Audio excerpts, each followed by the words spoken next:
Je suis en compagnie du père Éric Sylvestre, recteur du Collège canadien. Pouvez-vous nous parler du collège et de sa mission?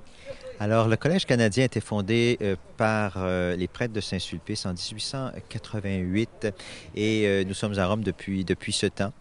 Et dans le bâtiment que vous allez tout à l'heure visiter, c'est un bâtiment qu'on occupe depuis 1974, puisqu'en raison de la diminution du nombre de prêtres, on a dû vendre la construction qu'on avait édifiée en 1888. Donc, la finalité du Collège pontifical canadien, c'est d'offrir aux prêtres du pays une communauté fraternelle, une communauté de vie, où donc nos prêtres prient ensemble, ils partagent leurs expériences et étudient dans les différentes universités romaines, dépendamment de leur spécialité. Avait lieu ici une réception tout de suite après la canonisation. Pouvez-vous nous parler de cet événement? Alors, c'est un très bel événement que nous venons de vivre, puisque nous étions les premiers finalement à accueillir les pèlerins et les délégations officielles du gouvernement du Canada, du gouvernement du Québec et plusieurs membres aussi de la communauté des pères, des frères et des sœurs de Sainte-Croix, de la grande famille de Sainte-Croix.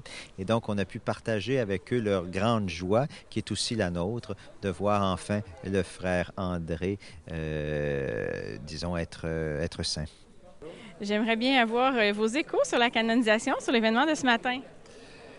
Bien, c'est un événement qui est grandiose, d'une part, très émouvant pour quelqu'un du Québec, parce que on sait l'influence que le frère André a chez nous, l'importance qu'il a. Et c'est un événement en même temps. Je pensais au frère André pendant la célébration, puis je me disais comment il se sentirait, comment il verrait ça. Et je pense qu'il nous ramènerait à l'essentiel, comme il l'a toujours fait. Hein. Au fond, le frère André, c'est un homme de prière, c'est un homme de foi, c'est un homme de charité. Et je pense qu'il nous ramènerait tout simplement à ça. Il nous dirait, fêtez, là, mais revenez à l'essentiel. Qu'est-ce que cette canonisation-là peut apporter comme vent nouveau au Québec? Bien, vous savez, comme le disait le cardinal Turcotte tout à l'heure, c'est un homme simple, le frère André. C'est le genre de saint, je pense, que le peuple peut aimer facilement.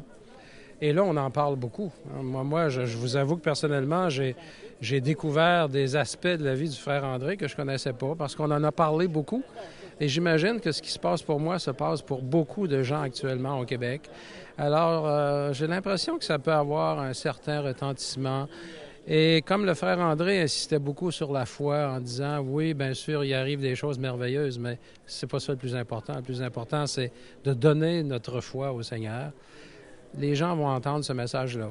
Bon, tout ce que je suis pas prophète, je sais pas ce que ça va produire, mais j'en attends des bons fruits. Je pense qu'un homme comme ça ne peut pas passer, là, comme il le fait actuellement, sans laisser des fruits profonds.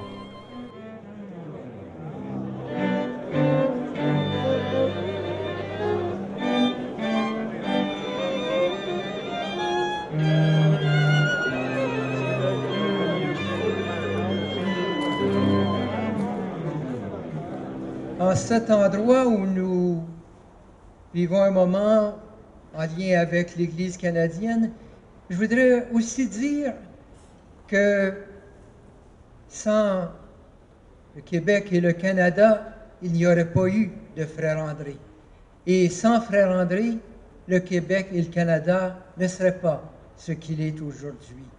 C'est cette rencontre d'un homme exceptionnel qui a su aller chercher ce qu'il y a de meilleur dans l'expérience d'un peuple qui a pu permettre de réaliser de grandes choses. Pour moi, aujourd'hui, ce n'est pas seulement le triomphe d'un homme, frère André, c'est le triomphe aussi d'un homme qui, avec un peuple, avec des hommes et des femmes qui l'ont entouré, a su canaliser les rêves que nous avions et nous permettre encore aujourd'hui de rêver. Si cet homme qui semblait voué à faire si peu a fait autant, nous pouvons aussi faire beaucoup. Notre rencontre aujourd'hui nous le dit, nous sommes encore un peuple, une Église vivante, et nous allons nous assurer que le miracle du frère André continue à être un miracle quotidien, un miracle de solidarité, un miracle que nous vivons ensemble.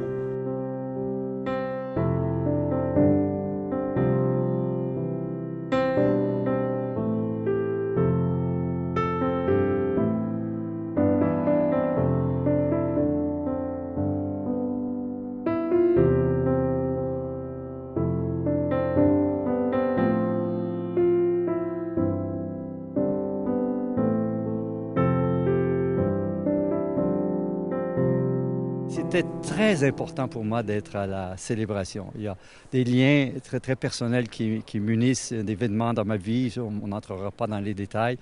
Mais j'étais tellement content que le frère André soit canonisé. Et là, j'étais parmi la foule et c'était plein à Saint-Pierre.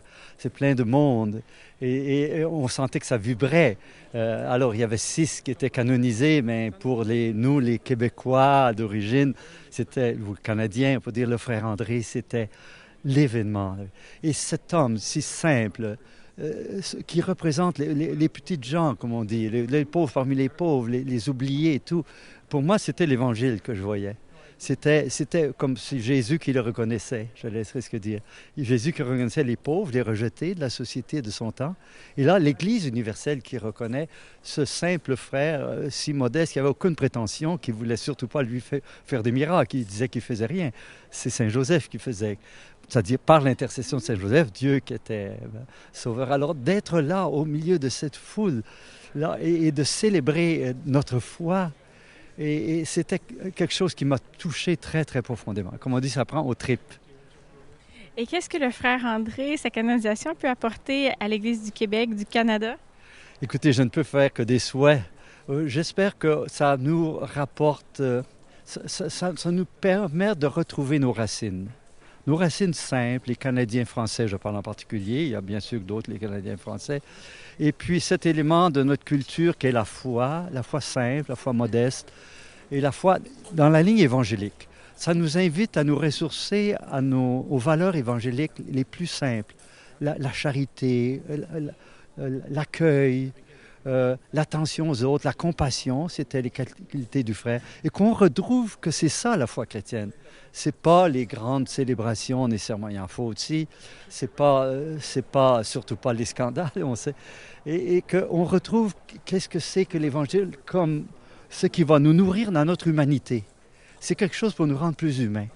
Le frère André n'était pas un instruit, on sait bien, on l'a dit tellement, mais c'était un homme profondément humain, dans la simplicité de notre humanité. C'est pour ça qu'il était attirant. Et je pense que le visage de l'Église, c'est ce que l'Église doit montrer comme visage. Et à travers le frère André, on montre que c'est le visage qu'on reconnaît en le rendant saint, reconnaissant pour l'Église universelle. Il est même saint pour l'Église universelle. Donc c'est une grande gloire pour nous d'avoir produit quelqu'un, un humble frère, qui aujourd'hui est reconnu comme portier, disons, accueillant de l'Église universelle, qui ouvre ses bras, ses mains, son cœur à l'Église universelle. Alors, je souhaite que l'Église, et quand je dis l'Église, c'est tous les baptisés, tous les croyants, tous ceux, même s'ils ne sont pas croyants tout à fait, mais qui ont grandi dans une certaine culture chrétienne et catholique, qui retrouvent que ça fait partie du meilleur d'eux-mêmes. Et que si on veut vraiment être heureux, s'épanouir, grandir humainement, c'est ça aussi qu'il faut retrouver. C'est un modèle d'humanité pour moi. D'abord, je dis un chrétien, mais un saint, mais c'est d'abord un saint, un chrétien, c'est quelqu'un qui est profondément humain. Et il l'est profondément. Il l'a été pour nous et qu'il le demeure pour l'Église universelle.